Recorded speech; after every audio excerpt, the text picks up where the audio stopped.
करे रहे अकेला हूँ। आज की सत्संग सभा के महंत जी, संचालन करता जी, संत समाज, श्रोताओं, वक्ताओं, मातृशक्ति, मैं आपके सामने अपने विचार रखूंगा, तो गलती हो तो क्षमा करें। सत्संग मनुष्य के जीवन में अति महत्वपूर्ण है। शुद्ध ज्ञान की प्राप्ति सत्संग के माध्यम से होती है। जो स्कूल, विश्वविद्यालय, कॉलेज से जो ज्ञान प्राप्त होता है वह स्वार्थ की सीमा में बंधा हुआ ज्ञान है। जो परोपकार से जोड़ता है, प्रेम भावना से जोड़ता है, सत्य मार्ग से जोड़ता है, परमात्मा से जोड़ता है, बुराई से दूर करके भलाई के मार्ग पर जो ज्ञान लाता है वो सत्संग से ही प्राप्त होता है। हम हमारे निज स्वरूप को पहचान सकते हैं तो सत्संग के माध्यम से पहचान सकते हैं। अच्छे संतों की पहचान कर सकते हैं तो सत्संग के माध्यम से ही कर सकते हैं। और संतों के पास जो शब्द मिलता है उस शब्द को पाकर के हम सुख की अनुभूति करते हैं, क्योंकि शब्द के अंदर सुख छुपा हुआ है और शब्द विधेय है, परमात्मा भी विधेय है। अतः संतों का दिया हुआ शब्द ही परमात्मा का स्वरूप है और हमारी जो श्रोता है वो आत्मा का स्वरूप है।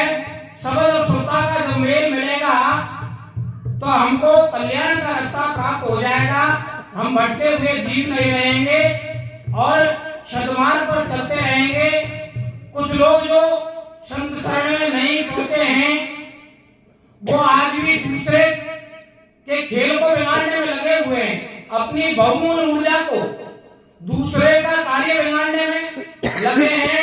वो दूसरा का खेल तो नहीं बिगाड़ सकते लेकिन स्वयं का बिगाड़ जरूर लेते हैं।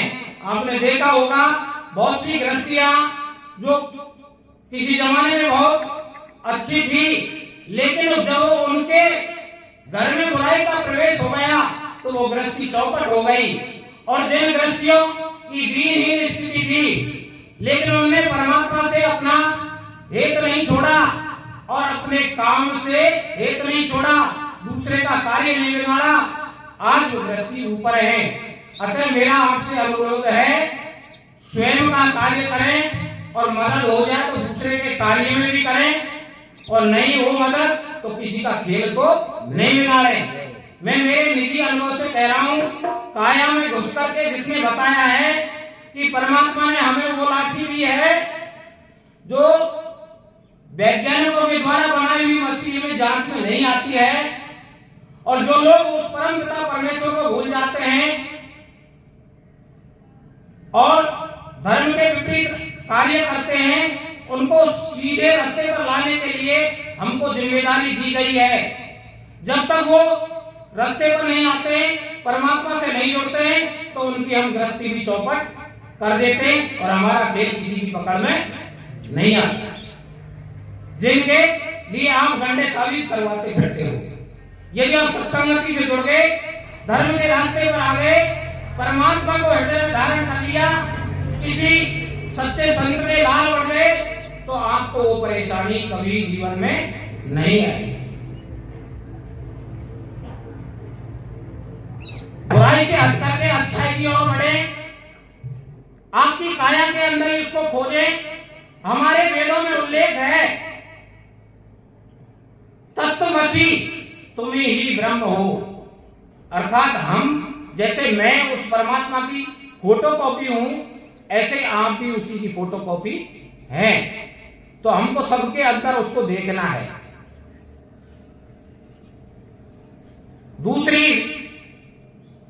स्टेप पे साधक को अहम ब्रह्मास्मि, एको ब्रह्म द्वितीय नास्ति, ब्रह्म एक है दूसरा नहीं है। ऋग्वेद की सूक्ति में लिखा हुआ है, एकम सतः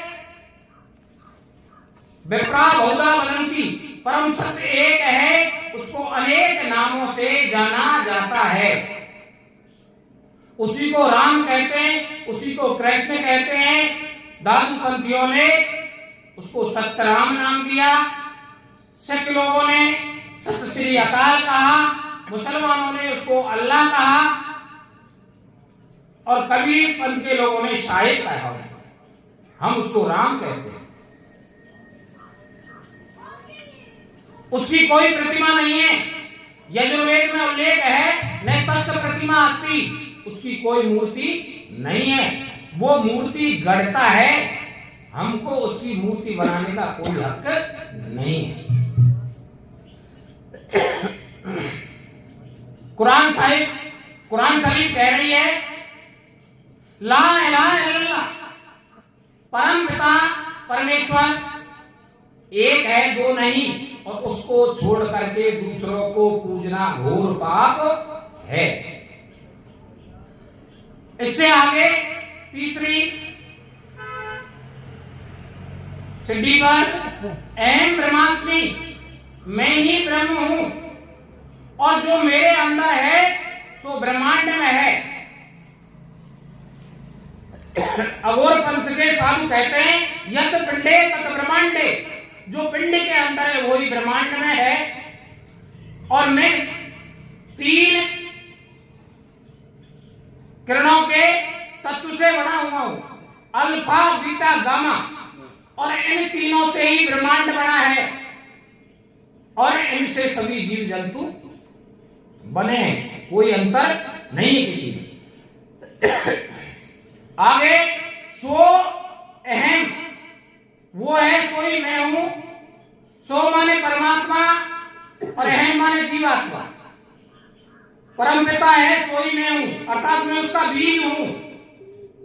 जैसे कि रामचरितमानस कह रही है ईश्वर जीव अंश अविनाशी चेतन अमर सहज सुखराशि, अर्थात हम बीज है उसके।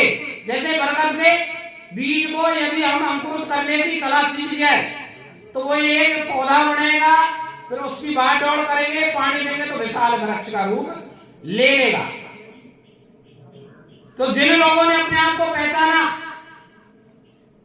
वो आज इतिहास के पन्नों में महापुरुषों के नाम से सुशोभित हैं।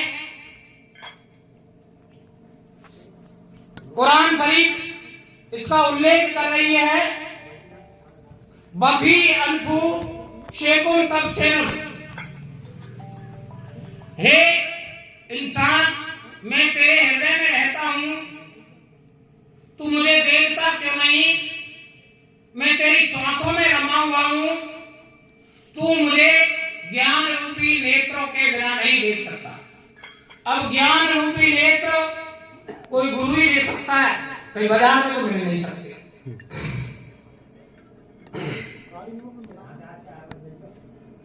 गीता जी कह रही है ईश्वर सर्वभूतानां हृदयेषु अर्जुन तिष्ठति, सर्वभूतानि यंत्राणि रूढ़ानि ब्राह्मण माया।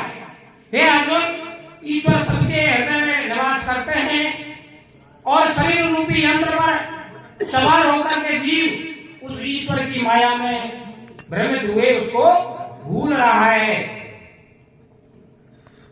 रामचरितमानस में उल्लेख है नाम चतुर्गुण पंचयुग कृति गुणित वसुभे सकल चराचर जगत में तुलसी रामई देख। तो सबके अंदर वो परमपिता परमेश्वर मौजूद है। जब हम भलाई के रास्ते पर चलेंगे तो उसको काया में एहसास करेंगे, उसका दीदार करेंगे, अनुभव